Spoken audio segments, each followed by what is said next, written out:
नमस्कार और इस विशेष चर्चा में आपका स्वागत है। आज का विषय है एप्लीकेशन की रफ्तार। कभी सोचा है कुछ सिस्टम्स इतने तेज कैसे होते हैं, मानो पलक झपकती जवाब दे देते हैं। हाँ, बिल्कुल।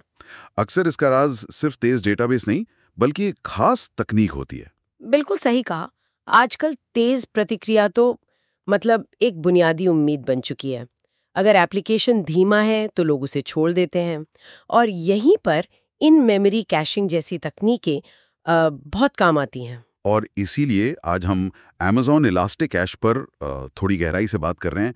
ये AWS की एक सेवा है जो इन मेमोरी कैशिंग के जरिए एप्लीकेशन और डेटाबेस को आप कह सकते हैं अविश्वसनीय तेजी देती है। हाँ हम बात कर रहे हैं मिली सेकेंड्स की नहीं बल्कि माइक्रो सेकेंड में प्रतिक्रिया की। जी हाँ, माइक्रो सेकेंड मतलब 1 सेकेंड का 10 लाखवां हिस्सा।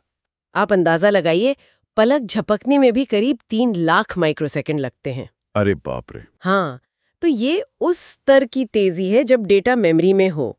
जो पारंपरिक डिस्क आधारित डेटाबेस है, उनके लिए ये लगभग नामुमकिन है। सही। और हमारी आज की जो ये बातचीत है, ये Amazon ElastiCache microsecond caching with Redis and Memcache पर आधारित कुछ अंशों से जानकारी ले रही है। तो इस विश्लेषण का हमारा मिशन ये समझना है कि इलास्टिकैशे आखिर काम कैसे करता है, मतलब ये रेडिस और मेमकैश जैसे इंजनों का इस्तेमाल कैसे करता है और ये किसी सिस्टम के लिए इतना जरूरी क्यों हो सकता है। हाँ, साथ ही ये भी देखेंगे कि भाई इसे कब इस्तेमाल करना ज्यादा फायदेमंद है। बिल्कुल। हम ये भी बात करेंगे कि कैशिंग जरूरी क्यों है, रेडिस और मेमकैश में क्या बड़े फर्क है, और इलास्टिकैशे एक सामान्य डेटाबेस से मतलब RDS या DynamoDB से कैसे अलग है और क्यों ये उसकी जगह नहीं ले सकता, ये भी जरूरी है। चलिए तो फिर खोलते हैं इस पिटारे को और समझते हैं कि कैसे मेमोरी में डेटा रखकर एप्लीकेशन की रफ्तार को पंख लगाए जा सकते हैं। हाँ, आखिर है क्या चीज? Amazon इलास्टिकैशे अगर सीधे शब्दों में कहें तो AWS की एक पूरी तरह से प्रबंधित मतलब fully managed in memory data store और कैश सेवा है। Fully managed. हाँ, पूरी तरह से प्रबंधित यहाँ बहुत महत्वपूर्ण है। इसका मतलब है कि AWS पर्दे के पीछे के सारे भारी काम जैसे सर्वर सेट करना, सॉफ्टवेयर पैच करना, कॉन्फ़िगरेशन, निगरानी रखना और अगर कुछ गड़बड़ हो जाए तो फेल ओवर संभालना, ये सब AWS देखता है। अच्छा, तो डेवलपर को इन सब चीजों की चिंता करने की जरूरत नहीं पड़ती। ये तो बढ़िया है। और आपने कहा कि ये दो जाने माने ओपन सोर्स इंजन्स रेडिस और मेमकैश के साथ काम करता है, लेकिन इसकी सबसे खास बात जो इसे इतनी तेजी देती है वो क्या है? हाँ, सबसे खास बात है इसका डेटा स्टोर करने का तरीका। देखिए, पारंपरिक डेटाबेस डेटा को डिस्क पर स्टोर करते हैं, जैसे SSD। डिस्क से डेटा पढ़ना चाहे कितना भी तेज SSD क्यों ना हो, फिर भी थोड़ा समय तो लेता है मिलीसेकंड में। इलास्टिकैश क्या करता है कि जो डेटा बार बार इस्तेमाल होता है उसे सीधे रैम यानी कंप्यूटर की मेमोरी में रखता है। ओके, मेमोरी में। जी, और मेमोरी से डेटा पढ़ना डिस्क के मुकाबले हजारों गुना तेज होता है, इसीलिए ये माइक्रोसेकंड लेटेंसी हासिल कर पाता है। अच्छा, तो मतलब ये हुआ कि जो जानकारी मान लीजिए बार बार चाहिए उसे हर बार उस धीमी डिस्क से खींचने के बजाय वो बिजली की तेजी से मेमोरी से मिल जाती है। बिल्कुल। इसका एक और बड़ा फायदा भी तो होगा, शायद डेटाबेस पर बोझ कम होता हो। आपने बिल्कुल सही पकड़ा। ये जो प्राथमिक डेटाबेस हैं जैसे Amazon RDS, Aurora या DynamoDB, उन पर पड़ने वाले लोड को ये नाटकीय रूप से कम कर देता है। सोचिए, अगर 90% रीड रिक्वेस्ट कैश से ही पूरी हो जाए तो मुख्य डेटाबेस को कितना आराम मिलेगा।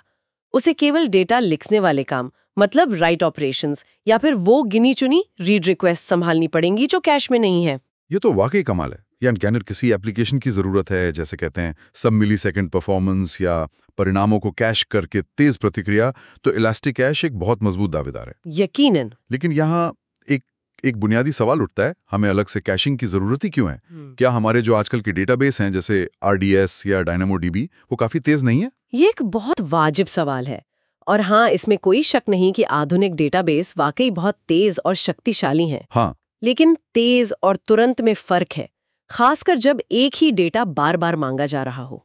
हर बार डेटाबेस से क्वेरी करने में, चाहे वो कितनी भी ऑप्टिमाइज्ड क्यों ना हो, कुछ मिलीसेकंड तो लगते ही हैं और डेटाबेस के जो सीमित संसाधन है CPU, IO, उनका इस्तेमाल होता है। इसे एक उदाहरण से समझते हैं। मान लीजिए एक लोकप्रिय ई-कॉमर्स साइट है, हजारों लोग एक ही समय पर मान लीजिए बेस्ट सेलिंग उत्पादों की लिस्ट देख रहे हैं या किसी खास कैटेगरी के पेज खोल रहे हैं। हाँ, तो क्या हर क्लिक पर डेटाबेस से पूछना समझदारी है? बिल्कुल नहीं।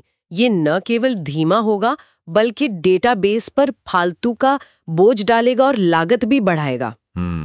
यहीं पर कैशिंग का जादू काम आता है। जब पहली बार कोई बेस्ट सेलिंग लिस्ट या कैटेगरी पेज का डेटा मांगता है तो उसे डेटाबेस से लाकर इलास्टिक कैश में स्टोर कर दिया जाता है, मतलब रैम में। अच्छा। अगली बार जब कोई और वही डेटा मांगता है तो इलास्टिक कैश उसे सीधे अपनी मेमोरी से माइक्रोसेकंड में लौटा देता है। डेटाबेस तक जाने की जरूरत ही नहीं पड़ती। तो इसका सीधा असर बेहतर परफॉर्मेंस, तेज वेबसाइट या ऐप और जाहिर है खुश उपयोगकर्ता। और आपने लागत की बात की, क्या इससे पैसे भी बचते हैं? निश्चित रूप से, और ये एक ऐसा फायदा है जिसे अक्सर लोग नजरअंदाज कर देते हैं। कैशिंग सिर्फ तेजी नहीं बढ़ाती, ये आपके मुख्य डेटाबेस को फालतू के रीड लोड से बचाकर उसकी क्या कहते हैं उम्र भी बढ़ा सकती है। अच्छा। कम लोड का मतलब है कि आपको शायद उतने बड़े या उतने ज्यादा डेटाबेस इंस्टेंस चलाने की जरूरत ना पड़े। तो इलास्टिक कैश सिर्फ ऐप को तेज नहीं करता, ये आपके AWS बिल को भी कम कर सकता है। ये बहुत महत्वपूर्ण बात है। तो अब जब हमें पता चल गया है कि कैशिंग क्यों जरूरी है, तो चलिए इलास्टिक कैश के जो दो इंजन हैं, रेडिस और मेमकैश, उनके बीच के अंतर को समझते हैं। ये दोनों क्या हैं और किसे कब चुनना चाहिए। रेडिस से शुरू करते हैं, ये नाम बहुत सुनने में आता है। हाँ, रेडिस बहुत लोकप्रिय है और इसकी वजह यह है कि ये सिर्फ एक कैशिंग इंजन से कहीं ज्यादा है। इसे आप एक तरह से शक्तिशाली in memory Swiss army knife समझ सकती हैं। इसमें कई ऐसी उन्नत सुविधाएं हैं जो इसे मेमकैश से अलग करती हैं। जैसे कि क्या है वो सुविधाएं? सबसे पहली और शायद सबसे महत्वपूर्ण विशेषता है परसिस्टेंस, मतलब डेटा को टिकाऊ बनाने की क्षमता। परसिस्टेंस? जी। रेडिस वैकल्पिक रूप से डेटा को डिस्क पर सहेज सकता है। इसका मतलब है कि अगर रेडिस सर्वर रीस्टार्ट होता है या क्रैश हो जाता है तो भी आपका डेटा सुरक्षित रह सकता है, आपकी कॉन्फ़िगरेशन पर निर्भर करता है। मेमकैश में ये सुविधा नहीं है। वहां अगर सर्वर रीस्टार्ट हुआ तो कैश का सारा डेटा गया। ये तो बहुत बड़ा अंतर है। यानी अगर कैश में रखा डेटा थोड़ा महत्वपूर्ण है और उसे खोना नहीं चाहते तो रेडिस बेहतर है। बिल्कुल। और क्या खासियतें हैं इसकी? रेडिस में पबसब यानी पब्लिश सब्सक्राइब मैसेजिंग की अंतर्निहित क्षमता है। आप इसे एक सरल रियल टाइम मैसेजिंग सिस्टम बनाने के लिए इस्तेमाल कर सकते हैं, जैसे चैट एप्लीकेशन या लाइव अपडेट्स के लिए। अच्छा, पबसब। हाँ, इसके अलावा ये बैकअप और रीस्टोर की सुविधा भी देता है। आप नियमित रूप से अपने रेडिस डेटा का स्नैपशॉट मतलब बैकअप ले सकते हैं और जरूरत पड़ने पर उसे पुनर्स्थापित यानी रीस्टोर कर सकते हैं। और डेटा स्टोर करने के तरीके में भी कुछ खास है शायद? हाँ, बिल्कुल। रेडिस सिर्फ साधारण की वैल्यू जोड़ों तक ही सीमित नहीं है। ये जटिल डेटा स्ट्रक्चर्स को, मतलब कॉम्प्लेक्स डेटा स्ट्रक्चर्स को सीधे मेमोरी में सपोर्ट करता है, जैसे लिस्ट्स, पंक्तिबद्ध डेटा, सेट्स, अद्वितीय आइटम्स का समूह, सॉर्टेड सेट्स, स्कोर के आधार पर क्रमबद्ध सेट, हैशेस, ऑब्जेक्ट की तरफ फील्ड स्टोर करने के लिए, और यहाँ तक कि जियोस्पेशियल डेटा भी। यहाँ बात और दिलचस्प हो जाती है। मतलब रेडिस सिर्फ एक कैश नहीं, ये एक मल्टी टूल जैसा है। सही कहा। तो इन जटिल डेटा संरचनाओं का क्या फायदा है? जैसे आपने सॉर्टेड सेट्स का जिक्र किया। ये संरचनाएं कुछ खास तरह के काम बहुत आसान और तेज बना देती हैं। उदाहरण के लिए सॉर्टेड सेट्स को ही लेते हैं। सोचिए एक ऑनलाइन गेम का लीडर बोर्ड है। आपको हर खिलाड़ी का स्कोर स्टोर करना है और टॉप 10 खिलाड़ी हमेशा तुरंत दिखाने हैं। सॉर्टेड सेट में आप खिलाड़ी का नाम और स्कोर डालते हैं और रेडिस उन्हें हमेशा स्कोर के हिसाब से क्रम में रखता है। टॉप 10 निकालना बस एक सिंगल बेहद तेज कमांड का काम रह जाता है। वाह। इसी तरह हैशेस किसी यूजर प्रोफाइल के कई फील्ड्स, नाम, ईमेल, उम्र वगैरह को एक साथ एक ही की के अंदर स्टोर करने के लिए बढ़िया है। तो ये जो लचीलापन है, ये इसे सिर्फ एक कैश से ज्यादा बनाता है। समझ गया। तो रेडिस के उपयोग के उदाहरण क्या होंगे फिर इन सब क्षमताओं को देखते हुए? जैसे आपने कहा, gaming leader board, real time analytics dashboard जहां डेटा लगातार अपडेट हो रहा है, सेशन मैनेजमेंट जहां परसिस्टेंस जरूरी हो सकता है, चैट और मैसेजिंग सिस्टम पबसब का उपयोग करके, जियोस्पेशियल इंडेक्सिंग जैसे आसपास की चीजें खोजना, और ऐसी कोई भी जगह जहां आपको तेज एक्सेस के साथ साथ इन उन्नत सुविधाओं की जरूरत हो। संक्षेप में कहें तो अगर परसिस्टेंस, पबसब, बैकअप या जटिल डेटा प्रकारों की जरूरत है तो रेडिस एक बहुत मजबूत विकल्प है। ठीक है, ये तो हुई रेडिस की बात। अब आते हैं मेमकैस्ट पर। ये रेडिस से कैसे अलग है? इसकी क्या फिलॉसफी है, क्या सोच है? मेमकैस्ट की फिलॉसफी है सादगी और रफ्तार। ये रेडिस की तुलना में ज्यादा सरल, हल्का और विशुद्ध रूप से इन मेमोरी कैश है। इसका एक ही मुख्य लक्ष्य है चीजों को जितना संभव हो सके तेज बनाना, बिना किसी अतिरिक्त तामझाम के। तो इसकी मुख्य पहचान क्या है? मतलब सबसे बड़ा फर्क? सबसे बड़ा अंतर, जैसा हमने पहले भी छुआ था, कोई परसिस्टेंस नहीं। डेटा केवल रैम में रहता है और अगर मेमकैश नोड रीस्टार्ट होता है तो कैश खाली हो जाता है। ये पूरी तरह से वॉलेटाइल है। वॉलेटाइल मतलब अस्थाई? हाँ, अस्थाई। इसे इस तरह डिजाइन किया गया है कि अगर कैश में डेटा नहीं मिलता, कैश मिस, तो एप्लीकेशन डेटाबेस से डेटा लाकर कैश को दोबारा भर सके। तो ये उन स्थितियों के लिए ज्यादा ठीक है जहां कैश का डेटा अगर चला भी जाए तो कोई बड़ी समस्या नहीं है और मुख्य फोकस सिर्फ रीड्स को तेज करना है। बिल्कुल। परफॉर्मेंस के मामले में इसकी रेडिस से कैसे तुलना होती है? कुछ फर्क है? मेमकैश पारंपरिक रूप से अपने मल्टी थ्रेडेड आर्किटेक्चर के लिए जाना जाता है। इसका मतलब है कि ये एक साथ कई क्लाइंट कनेक्शन और ऑपरेशंस को कुशलता से हैंडल कर सकता है, खासकर ऐसे सर्वर पर जिनमें मल्टी कोर सीपीयू हों। अच्छा, मल्टी थ्रेडेड। हाँ, कुछ खास तरह के वर्कलोड्स में जहां बहुत ज्यादा समानांतर रीड रिक्वेस्ट आती हैं, मेमकैश का प्रदर्शन थोड़ा बेहतर हो सकता है, ऐसा माना जाता है। इसे स्केल करना भी बहुत सरल माना जाता है। मतलब लोड बढ़ने पर फैलाना आसान है, आप बस क्लस्टर में और नोड्स जोड़ते जाते हैं। तो मेमकैश कहाँ सबसे ज्यादा इस्तेमाल होता है? इसके मुख्य यूज केस क्या हैं? यह सरल कैशिंग परतों के लिए बेहतरीन है, जैसे वेबसाइटों पर अक्सर एक्सेस होने वाला डेटा, मान लीजिए HTML के टुकड़े या API कॉल के परिणाम, उनको कैश करना, या फिर डेटाबेस क्वेरी के परिणामों को कैश करके डेटाबेस का लोड कम करना। जहां आपको बस एक तेज, अस्थायी स्टोरेज चाहिए और रेडिस की जो अतिरिक्त सुविधाएं हैं उनकी जरूरत नहीं है, वहां मेमकैश एक बढ़िया, कम संसाधन लेने वाला विकल्प है। ठीक है। अगर हम इसे बड़ी तस्वीर में देखें तो चुनाव हमेशा जरूरत पर ही निर्भर करता है। क्या आपको सिर्फ कच्ची रफ्तार और सादगी चाहिए और डेटा खोने से फर्क नहीं पड़ता, तो मेमकैश शायद बेहतर हो। क्या आपको परसिस्टेंस, बैकअप, जटिल डेटा प्रकार या पबसब जैसी सुविधाएं चाहिए, तो रेडिस ज्यादा शक्तिशाली विकल्प है। आजकल सच कहूं तो रेडिस की लोकप्रियता ज्यादा है क्योंकि वो ज्यादा लचीलापन देता है, लेकिन मेमकैश आज भी बहुत सी जगहों पर सफलतापूर्वक इस्तेमाल होता है। ये बहुत स्पष्ट रूप से समझाया आपने।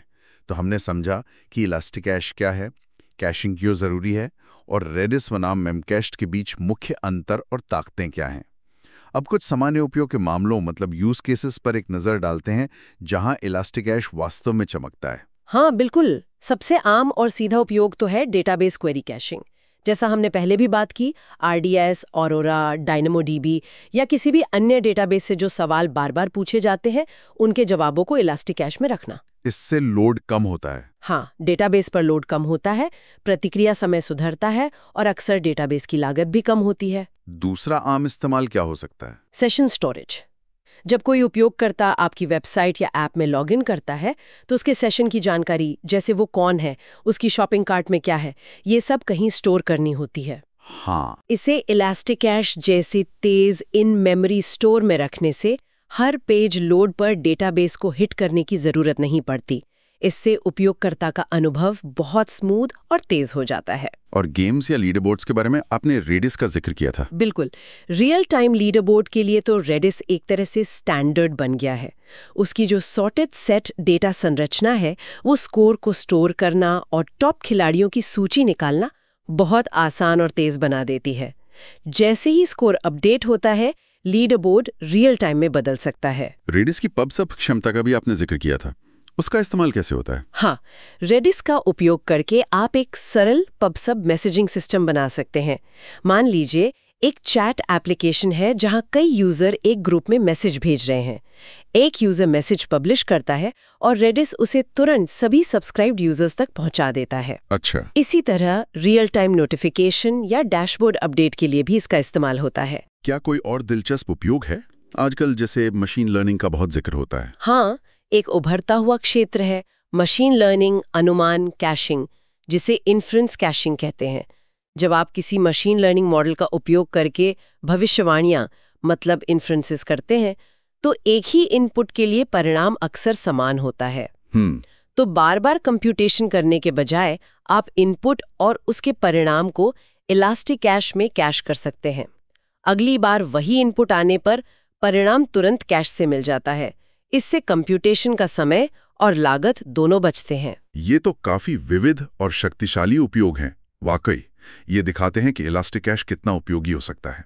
लेकिन शक्ति के साथ विश्वसनीयता का सवाल भी आता है। अगर कोई इलास्टिक कैश नोड फेल हो जाए तो क्या होता है? क्या ये भरोसेमंद है? चलिए इसकी उच्च उपलब्धता मतलब हाई अवेलेबिलिटी और स्केलिंग क्षमताओं पर नजर डालते हैं। निश्चित रूप से AWS ने इलास्टिक कैश को भरोसेमंद और स्केलेबल बनाने पर काफी ध्यान दिया है। पहली बात, सुरक्षा के लिए इलास्टिक कैश क्लस्टर्स आपके VPC यानी वर्चुअल प्राइवेट क्लाउड के अंदर चलते हैं। VPC के अंदर? जी, इसका मतलब है कि वे आपके बाकी इंफ्रास्ट्रक्चर से नेटवर्क स्तर पर अलग थलग होते हैं, जिससे अनधिकृत एक्सेस का खतरा कम होता है। और अगर हार्डवेयर फेल हो जाए या कोई नोड मान लीजिए डाउन हो जाए तो? रेडिस के लिए AWS मल्टी-AZ कॉन्फ़िगरेशन पेश करता है। मल्टी-AZ मतलब एकाधिक उपलब्धता क्षेत्र। अच्छा। इसमें आपका एक मुख्य यानी प्राइमरी रेडिस नोड होता है और उसकी एक या अधिक कॉपी, जिन्हें रेप्लिका कहते हैं, वो अलग-अलग physical data centers availability zones में चलती हैं। इलास्टिक कैश लगातार प्राइमरी नोड की निगरानी करता है। अगर प्राइमरी फेल हो जाता है तो इलास्टिक कैश स्वचालित रूप से एक रेप्लिका को प्रमोट करके नया प्राइमरी बना देता है। ऑटोमेटिकली? जी हाँ, ऑटोमेटिकली। इस प्रक्रिया को ऑटोमेटिक फेलओवर कहते हैं और ये डाउन टाइम को बहुत कम कर देता है। ये सुनने में तो बहुत अच्छा है, पर क्या ये फेलओवर वास्तव में बिना किसी रुकावट के होता है? मतलब क्या एप्लीकेशन को कुछ देर के लिए कनेक्शन में समस्या आ सकती है? एक अच्छा सवाल है। फेलओवर प्रक्रिया में कुछ सेकंड लग सकते हैं, आमतौर पर 30 सेकंड से कम। इस दौरान प्राइमरी नोड उपलब्ध नहीं होगा। ओके। तो आपकी एप्लीकेशन को इस तरह से डिजाइन किया जाना चाहिए कि वो इस छोटी अवधि के दौरान कनेक्शन एरर को संभाल सके और फिर नए प्राइमरी नोड से कनेक्ट हो सके। तो ये पूरी तरह से बिना रुकावट नहीं है, लेकिन ये डाउन टाइम को मैनुअल हस्तक्षेप की तुलना में बहुत कम कर देता है। मेमकैस्ट में ये ध्यान रखना जरूरी है कि उसमें बिल्ट इन फेलओवर नहीं होता। वहाँ क्लाइंट लाइब्रेरी को फेल्ड नोड से हटकर दूसरे उपलब्ध नोड पर जाने के लिए कॉन्फ़िगर करना पड़ता है। अच्छा, ये फर्क है। और अगर रीड ट्रैफिक बहुत ज्यादा बढ़ जाए तो कैसे स्केल कर सकते हैं? हाँ, स्केलिंग के लिए भी प्रावधान है। रेडिस के लिए आप रीड रेप्लिका जोड़ सकते हैं। प्राइमरी नोड पर सारा राइट ट्रैफिक जाता है, जबकि रीड ट्रैफिक प्राइमरी और सभी रेप्लिका नोड्स के बीच बढ़ जाता है। मतलब रीड्स को बांट सकते हैं? हाँ, इससे आप रीड परफॉर्मेंस को हॉरिजॉन्टली स्केल कर सकते हैं। मेमकैशे क्लस्टर को भी हॉरिजॉन्टली स्केल किया जा सकता है। आप बस क्लस्टर में और नोड्स जोड़ते जाते हैं और क्लाइंट लाइब्रेरी डेटा को सभी नोड्स में वितरित कर देती है। इलास्टिक कैश जरूरत पड़ने पर नोड्स को जोड़ना या हटाना आसान बनाता है। ठीक है, तो अगर किसी परिदृश्य में, मान लीजिए परीक्षा में या डिजाइन में, टिकाऊ कैशिंग और ऑटोमेटिक फेलओवर की बात हो, तो ये आमतौर पर इलास्टिक कैश फॉर रेडिस के मल्टी-AZ कॉन्फ़िगरेशन की ओर इशारा करता है। बहुत बढ़िया। अब एक बहुत ही महत्वपूर्ण बिंदु पर आते हैं, जो अक्सर शुरुआती लोगों के लिए थोड़ा भ्रम पैदा करता है। इलास्टिक कैश और पारंपरिक डेटाबेस जैसे RDS या DynamoDB, इनके बीच मुख्य अंतर क्या है? अक्सर लोग पूछते हैं, क्या मैं अपना सारा डेटा इलास्टिक कैश में ही रख सकता हूँ? ये एक आम गलतफहमी है और इसका सीधा जवाब है नहीं, आपको ऐसा नहीं करना चाहिए। इलास्टिक कैश डेटाबेस का विकल्प नहीं, बल्कि उसका पूरक है, उसका साथी है। पूरक है, कॉम्प्लीमेंट करता है। जी हाँ, मुख्य अंतरों को समझना जरूरी है।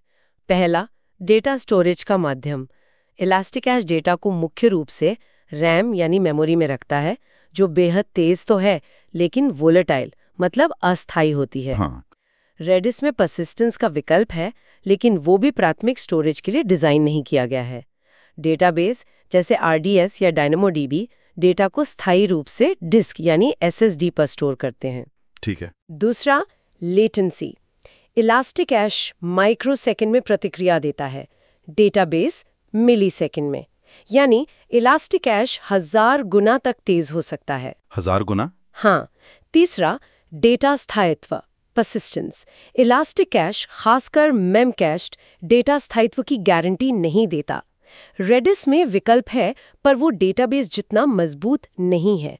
डेटाबेस का तो मूल डिजाइन ही डेटा को सुरक्षित और स्थायी रूप से रखने के लिए होता है। और चौथा, उपयोग का उद्देश्य। इलास्टिक कैश का मुख्य उद्देश्य है डेटा को कैश करना, ताकि उसे तेजी से पढ़ा जा सके और डेटाबेस का लोड कम हो। डेटाबेस का मुख्य उद्देश्य है डेटा को स्थायी रूप से स्टोर करना, उसकी अखंडता बनाए रखना और जटिल क्वेरीज को सपोर्ट करना। तो इसे पहचानने के लिए कुछ संकेत शब्द क्या हो सकते हैं? माने जो किसी परीक्षा के प्रश्न में या आर्किटेक्चर डिजाइन करते समय कैसे पहचाने कि कब डेटाबेस की बात हो रही है और कब इलास्टिक कैश की? देखिए, अगर बात हो रही है प्राथमिक डेटा स्टोर की, डेटा का स्थायी भंडारण की, रिकॉर्ड का स्रोत यानी सोर्स ऑफ ट्रूथ की, या जटिल संबंध परख क्वेरीज, एसिड लेन देन वगैरह के, तो आप निश्चित रूप से RDS या DynamoDB जैसे डेटाबेस के बारे में सोचेंगे। लेकिन अगर जिक्र हो रहा है सब मिलीसेकंड प्रदर्शन का, रीड लेटेंसी कम करने का, एप्लीकेशन प्रतिक्रिया को तेज करने का, डेटाबेस लोड घटाने का, सेशन स्टोर या अस्थायी डेटा कैश करने का, तो इलास्टिक कैशे सही जवाब होने की बहुत ज्यादा संभावना है। ऐसे एक वास्तविक दुनिया के उदाहरण से समझकर खत्म करते हैं ताकि अंतर और भी ज्यादा साफ हो जाए। जरूर, चलिए फिर से वही टिकट बुकिंग सिस्टम का उदाहरण लेते हैं। करेक्ट। मान लीजिए कोई बड़ा कॉन्सर्ट है जिसकी टिकट बिक्री अभी अभी शुरू हुई है। ठीक है। बिना कैशिंग के क्या होगा? हजारों लोग एक ही समय पर वेबसाइट पर आएंगे और उपलब्ध सीटों की जानकारी के लिए बार बार रिक्वेस्ट भेजेंगे। हर रिक्वेस्ट सीधे डेटाबेस पर जाएगी। डेटाबेस कुछ ही देर में ओवरलोड हो जाएगा, वेबसाइट धीमी हो जाएगी या शायद क्रैश भी हो सकती है।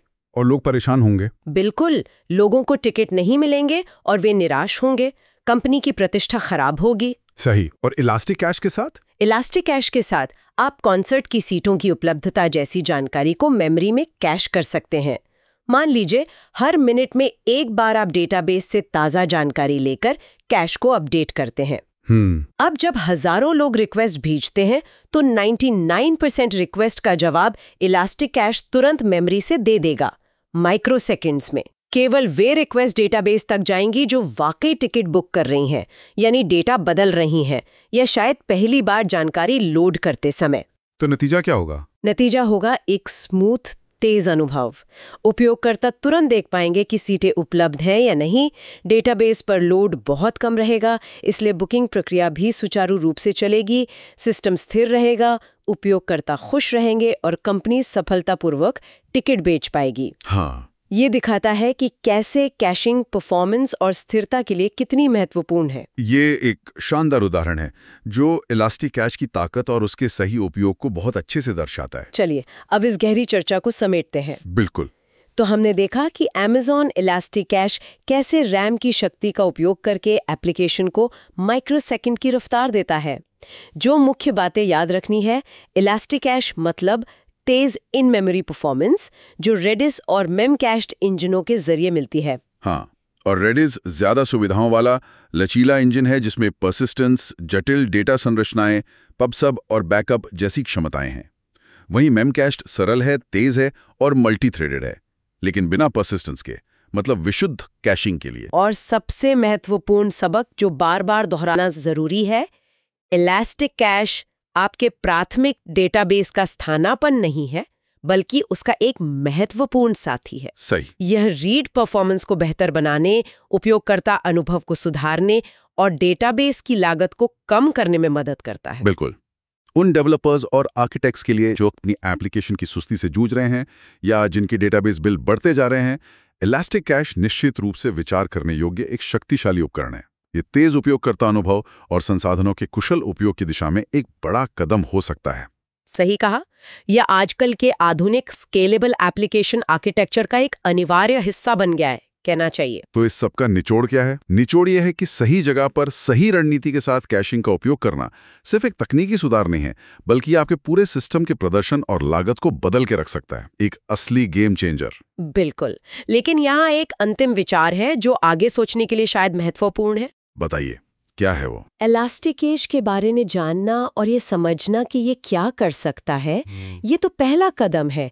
असली चुनौती और विशेषज्ञता इसमें है कि आप ये कैसे तय करते हैं कि कब इलास्टिक कैश का उपयोग करना है और कब शायद AWS की अन्य डेटा या कैशिंग सेवाएं ज्यादा उपयुक्त होंगी। ये तो बहुत जरूरी सवाल है। हाँ, उदाहरण के लिए कब RDS रीड रेप्लिका ही काफी है, कब DynamoDB एक्सेलरेटर यानी DAX बेहतर विकल्प है, या कब आपको कंटेंट डिलीवरी नेटवर्क यानी CDN जैसे क्लाउड फ्रंट के एज कैशिंग का उपयोग करना चाहिए। ये एक बहुत ही महत्वपूर्ण बिंदु उठाया आपने। सिर्फ ये जानना कि एक हथौड़ा मौजूद है काफी नहीं है। ये जानना कि कब कील ठोकने के लिए हथौड़े का इस्तेमाल करना है और कब पेचकस का, यही असली कारीगरी है। बिल्कुल सही। शायद भविष्य में हम AWS की विभिन्न डेटा सेवाओं के बीच सही चुनाव करने की इस चुनौती पर और गहराई से बात कर सकते हैं। ये सिर्फ इलास्टिक कैश के बारे में नहीं, बल्कि एक व्यापक डेटा रणनीति के बारे में सोचने पर मजबूर करता है। निश्चित रूप से सही काम के लिए सही उपकरण का चुनाव ही एक प्रभावी और कुशल सिस्टम डिजाइन की नींव है।